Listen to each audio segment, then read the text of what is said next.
Hello students, good morning all of you. प्रिय छात्रों, आपको पता है कि हम अर्थशास्त्र का अध्ययन कर रहे हैं और आपकी फीडबैक भी अच्छी मिल रही है। और हम लेसन नंबर 14 में लगभग जो हमारा मैक्रो का चैप्टर है इसके समापन की ओर बढ़ रहे हैं। इसके 15 ही पाठ हैं और हम 14वें पाठ को कर रहे हैं। इस पाठ के हम कर रहे थे विदेशी विनिमय दर, और विदेशी विनिमय दर की मैंने 2 प्रकार बताए थे आपको। कल वाले वीडियो में यदि आपने उसको देखा है तो उसमें मैंने बताया था कि विदेशी विनिमय दर एक फिक्स होती है और दूसरी फ्लेक्सिबल होती है। जो हमारी शिथिल विनिमय दर है उसके बारे में हमने डिटेल से चर्चा की थी। जो हमारी फिक्स्ड एक्सचेंज रेट की बात पिछली वीडियो में हमने डिटेल से की आपके सामने। आज हमारा टॉपिक है वो रहेगा निम्न विनिमय दर प्रणाली अर्थात फ्लेक्सिबल एक्सचेंज रेट सिस्टम। इसको हम लचीली विनिमय दर प्रणाली के नाम से भी जानते हैं, लेकिन हमारे संस्कृत की जो इकोनॉमिक्स की भाषा उसमें हम इसको निम्न शब्द से उचित परिभाषित करते हैं। तो इसमें कोई दो राय नहीं, लचीली आ जाए तो भी यही है, निम्न आ जाए तो भी यही है, फ्लेक्सिबल आ जाए तो भी आपकी यही है। तो आओ चलते हैं आज के टॉपिक पर कि ये होती क्या है। जो निम्न विदेशी विनिमय दर प्रणाली, जैसे कि हमने कल वाली वीडियो में बताया था कि आप 1920 से पहले वो प्रणालियां चलती रही, लेकिन जो आज का वक्त है वो आज इस प्रणाली का वक्त है, इसके अनुसार चल रहा है सिस्टम। तो ये है क्या? विदेशी मुद्रा बाजार में जब हम बात करते हैं विदेशी मुद्रा की, विदेशी मुद्रा बाजार में किसी देश की मुद्रा की मांग व पूर्ति द्वारा निर्धारित होती है। तो मेरे ख्याल में आप लोगों को समझ में आया कि विदेशी विनिमय दर क्या है। वह नम्य विनिमय दर प्रणाली किसको कहते हैं? तो नम्य विनिमय दर प्रणाली वह दर है जो विदेशी मुद्रा बाजार में किसी देश की करेंसी की मांग तथा पूर्ति द्वारा निर्धारित होती है। नम्य विनिमय दर का निर्धारण ठीक उसी प्रकार होता है जिस प्रकार आप किसी वस्तु का कीमत का होता है, अर्थात उसकी मांग तथा पूर्ति द्वारा निर्धारित होता है। आपने मैक्रो में भी देखा था, माइक्रो में भी देखा था कि आपने वस्तु की कीमत कहाँ निर्धारित होती है। वस्तु की कीमत का निर्धारण करते वक्त हमने देखा था कि उसकी मांग पूर्ति पर डिपेंड करती है। उसी प्रकार इसमें भी जब विदेशी मुद्रा की बात हम करते हैं तो जो विनिमय दर की बात करते हैं तो वो विदेशी बाजार में किस देश की मुद्रा कितनी ज्यादा मांग है और कितनी ज्यादा उसकी पूर्ति है, इसके ऊपर डिपेंड करती है। या हम कह सकते हैं कि जो आपका ये जो रेट है निम्न विनिमय दर प्रणाली, जो हम इसको रेट के द्वारा संबोधित करते हैं, ये किसका फंक्शन है? ये है डिमांड का और सप्लाई का। फिर देखिए किसके फंक्शन है? डिमांड पर और सप्लाई पर। किसी देश की विनिमय दर पर विदेशी मुद्रा की मांग उसकी पूर्ति के बराबर हो जाए तो उसे संतुलन की अवस्था कहते हैं, या उसे पर रेट ऑफ एक्सचेंज समता दर का नाम दिया जाता है। और यह विनिमय दर सामान्य दर या संतुलन दर होती है। यह विनिमय दर निम्न होती है क्योंकि यह विदेशी विनिमय बाजार में विभिन्न करेंसियों की मांग तथा पूर्ति में परिवर्तन होने के साथ साथ परिवर्तित होती रहती है। तो आपको समझ में आ गया कि ये विनिमय दर है उसकी किसी देश में बाजार में उस देश की मुद्रा की मांग क्या है या पूर्ति क्या है, उसके ऊपर डिपेंड करेगी उसकी मुद्रा की कीमत दर। तो जिस देश की दर, जैसे कि मान लिया हमारा अमेरिका का डॉलर है, उसकी मांग ज्यादा है बाजार में, तो उसकी जो विनिमय दर है वो भी ज्यादा है। तो हम सबसे पहले इसके बारे में बात करेंगे कि जो नम्य विनिमय दर प्रणाली है इसके गुण और दोषों की बात करेंगे। सबसे पहले हम बात करते हैं इसके मुख्य गुण कौन कौन से गुणों की बात कर लेते हैं। तो गुणों के बारे में सबसे पहला गुण है अंतरराष्ट्रीय कोषों की कोई आवश्यकता नहीं।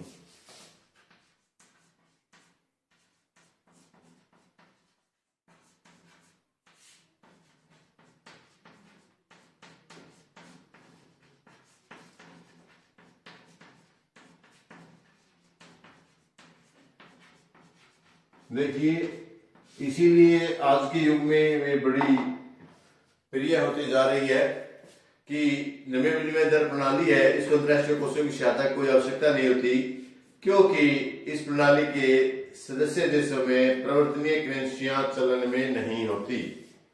हमने बात यहाँ, क्योंकि मांग और डिपेंड के ऊपर डिपेंड करती है, या परिवर्तनीय करेंसी कोई चलन में नहीं है, इसलिए हमें अंतरराष्ट्रीय स्तर पर भी इसकी कोषों को रखने की कोई आवश्यकता नहीं है। और नंबर 10, साधनों का अनुकूलतम बंटवारा।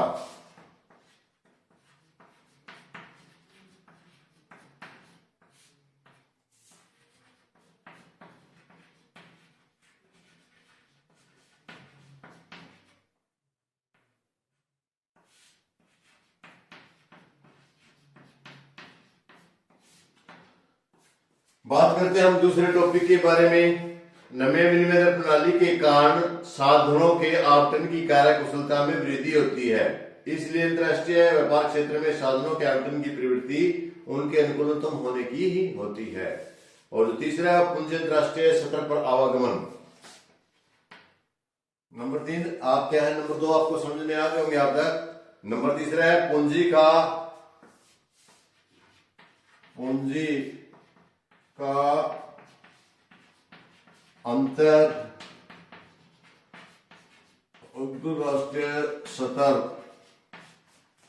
अंतरराष्ट्रीय स्तर पर आवागमन।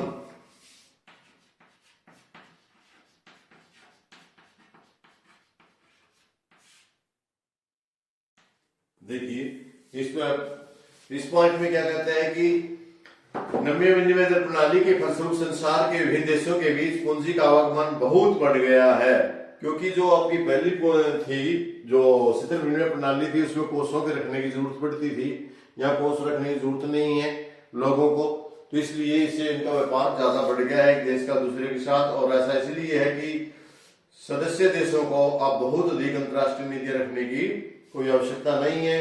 और जोखिम को प्रोत्साहन। नंबर 4, जोखिम।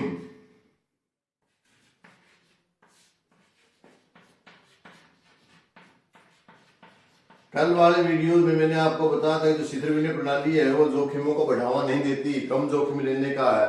लेकिन ये जो हमारी प्रणाली है अधिक से अधिक जोखिमों का देता है, जितना जोखिम ज्यादा होता है उतना ही काम ज्यादा आपके उसमें उद्योग फायदा होता है। नम्य विनिमय दर प्रणाली में जोखिम पूंजी को अंतरराष्ट्रीय मुद्रा बाजार में प्रोत्साहन प्राप्त होता है। अंतरराष्ट्रीय करेंसियों में व्यापार स्वयं एक महत्वपूर्ण आर्थिक क्रिया बन जाती है। लेकिन जो भी कोई भी चीज होती है उसके सारे के सारे, जीव भी कोई है उसके सारे के सभी गुण नहीं होते, उसके दोष भी होते हैं। तो हम इसकी बात करेंगे आज दोषों के बारे में कि जो प्रणाली है हमारी नम्य विनिमय दर प्रणाली, इसके दोष क्या है। नंबर 1 है स्थिरता।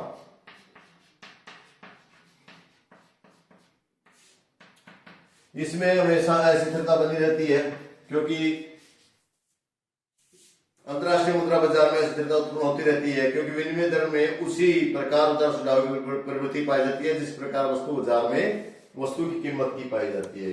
क्योंकि कई बार अनावश्यक किसी वस्तु की मांग, बनावटी मांग बढ़ा दी जाती है या उसकी पूर्ति कम कर दी जाती है, तो उसकी वस्तु कीमत प्रभावित होती है। उसी प्रकार इसकी रेट दर भी उसी प्रकार प्रभावित होती है। तो दूसरा इसका अंतरराष्ट्रीय व्यापार में स्थिरता।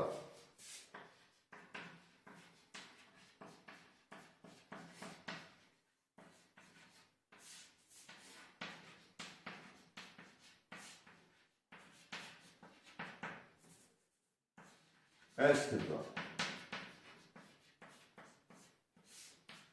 जो आज हम प्रणाली अपना रहे हैं, इस प्रणाली के कारण अंतरराष्ट्रीय मुद्रा बाजार में स्थिरता उत्पन्न हो जाती है, जो अंतरराष्ट्रीय बाजार में स्थिरता कारण बनती है। इसके फलस्वरूप आयात तथा निर्यात संबंधित दीर्घकालीन नीतियां बनाना बड़ा कठिन हो जाता है, क्योंकि बड़ा जोखिम भरा होता है, लोग इतना जोखिम लेके राजी नहीं होते। और लास्ट है समष्टिगत आर्थिक नीतियां।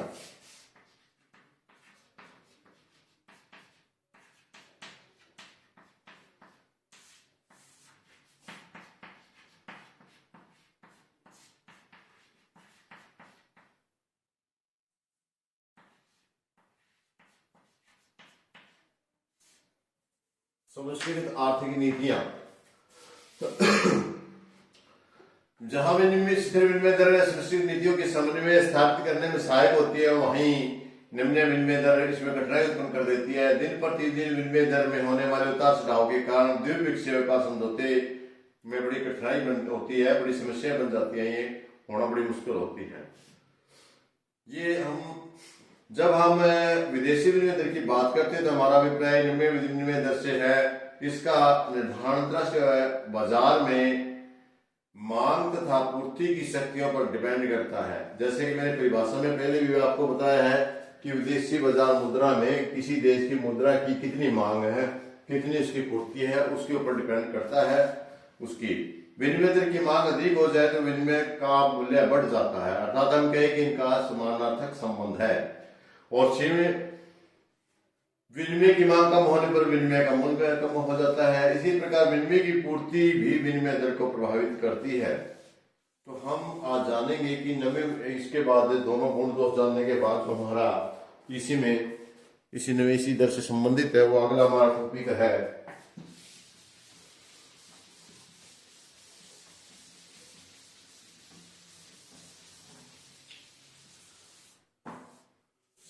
निर्धारण, दर का निर्धारण।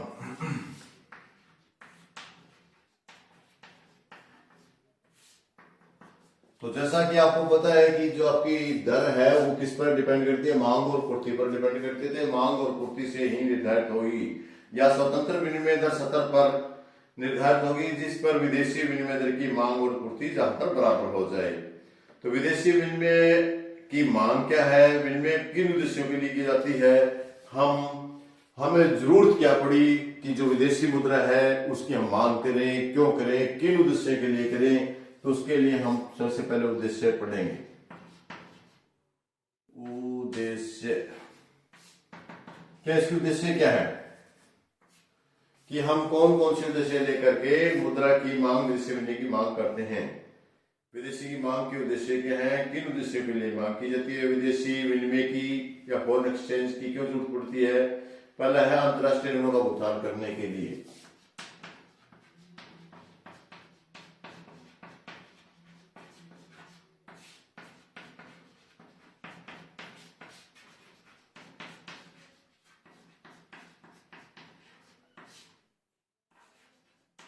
प्रिय छात्रों, जैसा कि पता है कि हमें कई बार दूसरे देशों से ऋण लेते हैं, तो ऋणों का जब हमें भुगतान करना है तो उनका भुगतान हमने की करेंसी में करेंगे, उसके लिए हमें जरूरत पड़ती है नम्य विनिमय दर प्रणाली को अंतरराष्ट्रीय कोषों की सहायता की आवश्यकता नहीं होती।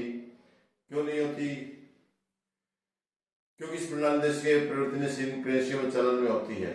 लेकिन विदेशी विनिमय की हम मांग क्यों करते हैं? हमने पहले बताया कि अंतरराष्ट्रीय ऋणों का भुगतान करने के लिए और इसके अलावा शेष विषयों को पालन अनुदान देने के लिए। जो शेष विषय बच गया, क्योंकि अपने देश में तो अपनी करेंसी काम आ जाएगी, लेकिन जब हम दूसरे देश में जाएंगे शेष विषयों में हम शेष विषयों को कोई अनुदान देना है, अनुदान तथा उपहार के लिए, इन चीजों के लिए भी हमें विदेशी करेंसी की जरूरत पड़ेगी। इस उद्देश्य के लिए भी हम करेंसी की डिमांड करते हैं, मांग के उद्देश्य। ये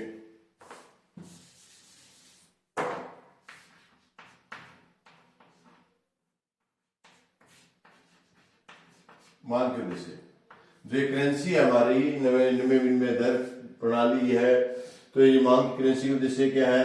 अंतरराष्ट्रीय ऋणों का भुगतान करने के लिए, शेष विषयों को अनुदान तथा उपहार अनुदान देने के लिए, शेष विषयों में निवेश करने के लिए।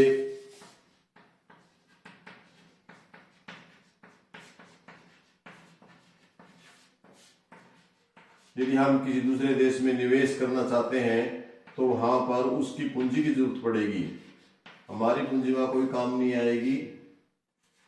तो इसके लिए भी हमें चाहिए। और नंबर 4, इसके साथ साथ आपका नंबर 4 है विदेशों में प्रत्यक्ष क्रय के लिए,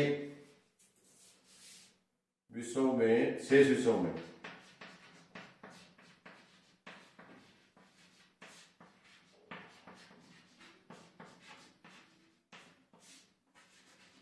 प्रत्यक्ष करने के लिए कोई वस्तु यदि आपने भारत को छोड़ या हम किसी भी देश को छोड़कर अपने देश को छोड़कर यदि दूसरे देश में हम कोई वस्तु लेना चाहते हैं तो उसके लिए भी हमें विदेशी करेंसी की आवश्यकता होगी और शेष विषयों से यदि आयात करेंगे तो उसके लिए भी हमें शेष विषयों से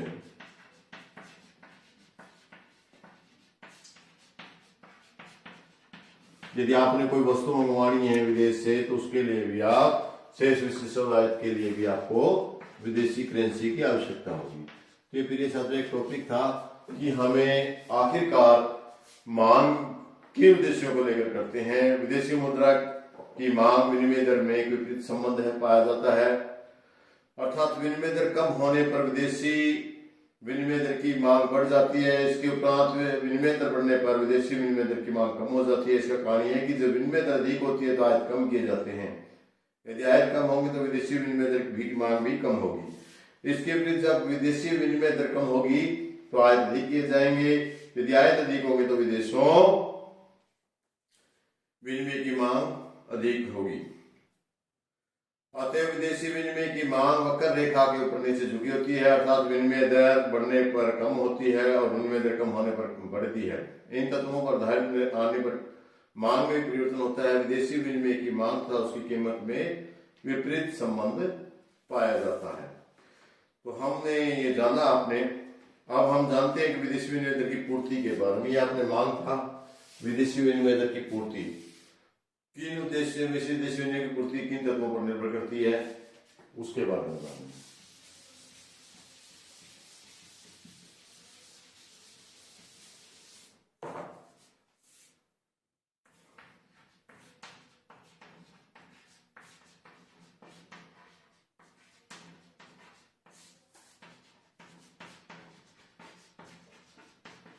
पूर्ति किसके लिए की जाती है? नंबर एक, दूसरे देशों को निर्यात करने के लिए शेष विषयों में होने वाले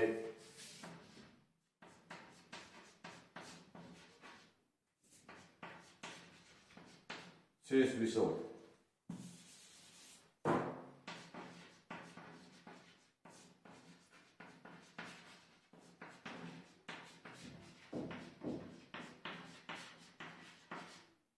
निर्यात के लिए, इसके निर्यात के लिए हमें जरूरत पड़ती है। दूसरा है प्रत्यक्ष विदेशी निवेश।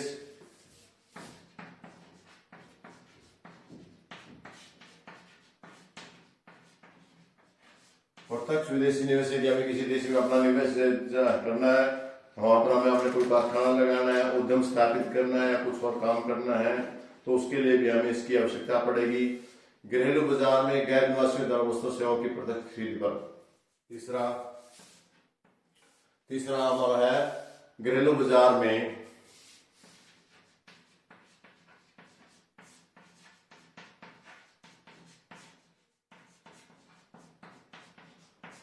गैर निवासियों द्वारा वस्तुओं और सेवाओं की प्रत्यक्ष खरीद।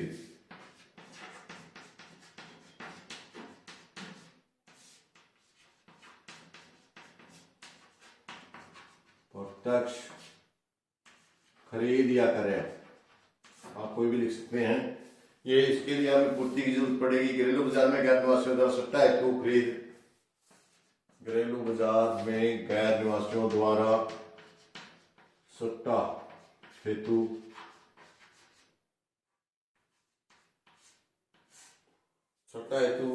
और इसके अलावा शेष विषय विदेश में रहने वाले गैर निवासियों द्वारा भेजा गया धन, उससे भी पूर्ति होती है।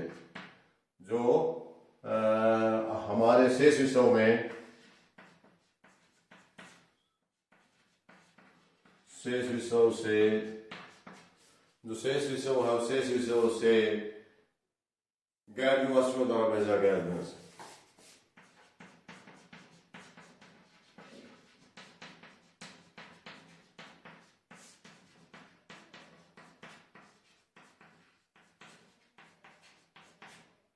इन सब से हमारे देश की जो विनिमय दर है उसकी पूर्ति होती है। तो सामान्यतः विदेशी विनिमय दर की पूर्ति और विनिमय दर में प्रत्यक्ष संबंध पाया जाता है। विनिमय दर में वृद्धि होने पर विदेशी विनिमय दर की पूर्ति होती है। विदेशी विनिमय दर में वृद्धि होने पर विदेशी विनिमय दर की पूर्ति होती है और विनिमय दर कम होने पर विदेशी विनिमय दर की पूर्ति कम होती है। इसलिए अंतरराष्ट्रीय बाजार में विदेशी विनिमय की पूर्ति वक्र का ढलान ऊपर से नीचे की ओर ऋणात्मक होता है। अब हम बात करते हैं, हमने बताई थी मांग वक्र में जो विदेशी विनिमय है ये हमारा किस प्रकार का होगा। हम यहाँ रेट ऑफ एक्सचेंज ले लेते हैं, यहाँ रेट ऑफ एक्सचेंज, और यहाँ हम डिमांड और सप्लाई पूर्ति ले लेते हैं, चीज की जो सप्लाई भी और डिमांड भी। तो देखिए जो जो आपकी इस रेट पे आपकी मांग इतनी है, यदि आपकी एक्सचेंज रेट बढ़ जाती है, एक्सचेंज रेट बढ़ जाती है तो बढ़ी हुई रेट पर आप विदेशी विनिमय की कम मांग करेंगे, और यदि आपकी रेट R2 हो जाती है, कम हो जाती है, तो आप इस पर विदेशी विनिमय दर की मांग ज्यादा करेंगे। इसलिए इसका यह संबंध है, विपरीत संबंध है, कि आपकी डिमांड है विदेशी विनिमय। अभी ये तो हमने डिमांड के बारे में बताया, पूर्ति की बात करते हैं। यदि हम पूर्ति की बात करें तो हम रेखा चित्र के द्वारा इसी प्रकार समझ सकते हैं। यहाँ हम रेट ले सकते हैं और यहाँ आप ले सकते हैं सप्लाई डिमांड, या डिमांड सप्लाई एक ही बात है। तो इसमें हमने बताया कि रेट इतना है, आप पूर्ति कर रहे हैं इतनी। रेट आपका, ये हम डिमांड वक्र के कर रहे थे, डिमांड ले रहे हैं, डिमांड दिखा, हम डिमांड ले रहे हैं, यहाँ हम सप्लाई ले रहे हैं। और अब बात सप्लाई की करनी है हमने, तो सप्लाई यहाँ है, तो जो ज्यादा रेट होगा तो सप्लाई भी ज्यादा होगी। और यदि सप्लाई R1 R2, यदि आपका ये R1 से R2 वहां हो सकता है आपकी ये कम हो जाए, तो इस पर सप्लाई रेट कम होगा तो सप्लाई भी कम होगी। इसका संबंध आपका इस प्रकार मिलेगा। इस प्रकार आपको समझ में आ गया होगा, बड़े आसान है, क्योंकि हम ये पहले जो वस्तु कीमत के संबंध में इस चीज को कर चुके हैं। तो लेकिन यहाँ सिर्फ फर्क इतना ही है कि वहां वस्तु कीमत था, विदेशी विनिमय दर है। जो विदेशी बाजार है उसमें वस्तु की विनिमय दर की मांग कितनी है और पूर्ति कितनी है, उस पर वहां का रेट दर निर्धारित करती है, दर निर्धारित करती है। तो हम इनका संतुलन देख लेते हैं।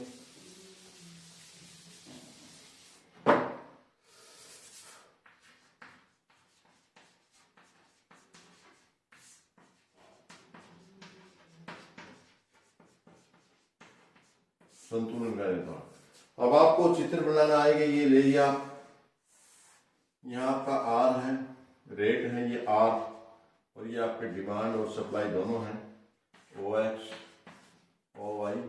यदि आपकी रेट ये है तो आपकी मांग ये थी, मैंने आपको बताया था ये है तो ये है, और ये सप्लाई इतनी है, तो ये तो आपका सप्लाई वक्र आ गया, ठीक है। और यदि हम बात करें मांग की,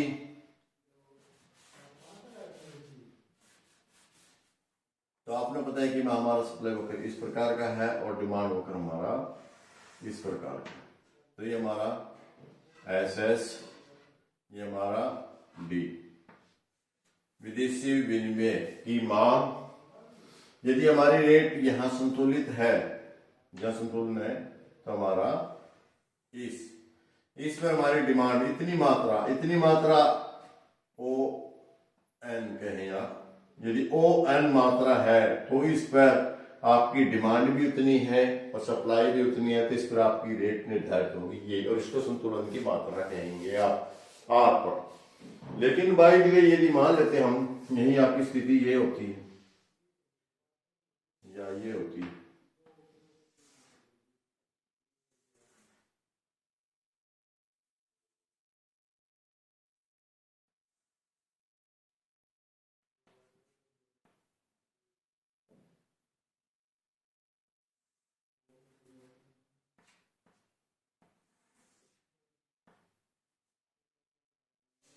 ये रेखा चित्र कोई नहीं है, आप जैसे बनाएंगे हाथ से, फ्री हैंड से कुछ हो रहा है, आप जैसे बना सकते हैं, इसमें कोई फर्क नहीं है। यदि आपका ये इस तरह बनाएंगे तो भी आपका ये आएगा, यदि इसको थोड़ा सा वक्र को इस प्रकार बना लेंगे तो भी ठीक बनेगा।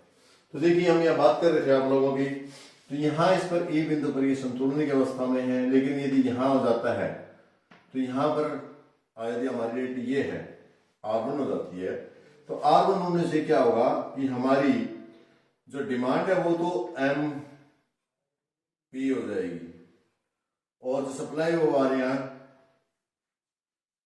ये ओ पी हो जाएगी, ये ओ एम हो जाएगी। अर्थात कहने का मतलब ये है कि हमारी सप्लाई ज्यादा हो जाएगी और डिमांड कम हो जाएगी। डिमांड कम होने के कारण उस रेट पर विनिमय दर नहीं रहेगी, वो घट करके नीचे वापस आर पर आ जाएगी। दूसरी स्थिति हम ले लेते हैं, यदि हमारी R2 हो जाती है तो यहाँ पर सप्लाई कम हो जाएगी, मांग ज्यादा हो जाएगी। मांग ज्यादा होने के कारण इस रेट पर यहाँ नहीं रहेगी, मांग ज्यादा होने का फिर रेट फिर उसको बढ़ जाएगा। इस प्रकार संतुलन ई बिंदु पर भी रहेगा, न ये E1 पर रहेगा और न E2 पर रहेगा, सिर्फ ए पर ही संतुलन आपका रहेगा। तो ये आपने जाना। इसके साथ हम जान लेते हैं छोटा सा थोड़ा सा और इसके बारे में कि संतुलन की स्थितियां मांग और पूर्ति में परिवर्तन का क्या प्रभाव पड़ता है, वो इसमें आपने जाना भी है।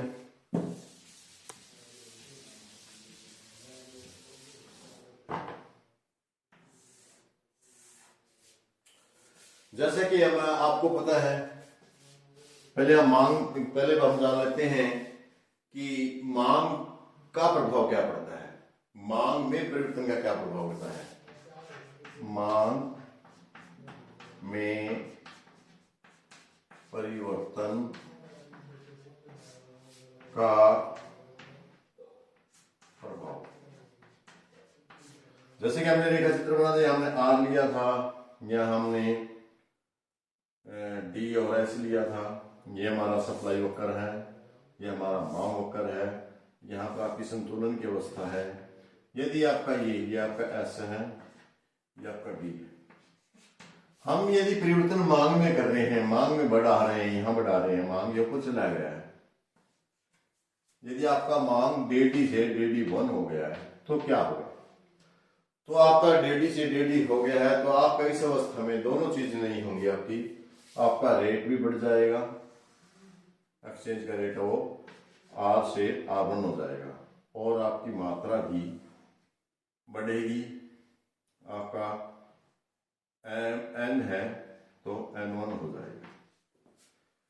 इसी प्रकार यदि आपका वक्र है वो नीचे की तरफ आता है, DD2 हो जाता है, तो ये आपका नहीं, यानी पूर्ति में यदि आप कोई परिवर्तन नहीं करते हैं तो ये आपका डू और ये आपका है।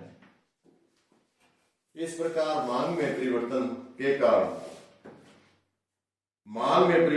कारण क्या होता है कि मांग बढ़ती है तो रेट भी बढ़ता है, मांग घटती है तो रेट भी घटता है। किस अवस्था में, जब पूर्ति शिथिल होती है।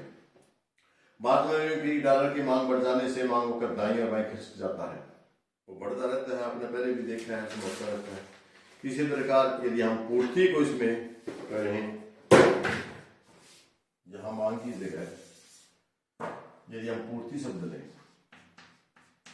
फिर क्या करेंगे, फिर आपने जैसे कि मांग को हिलाया है, इसको नहीं हिलाना आपने, मांग की बजाय आप क्या करेंगे,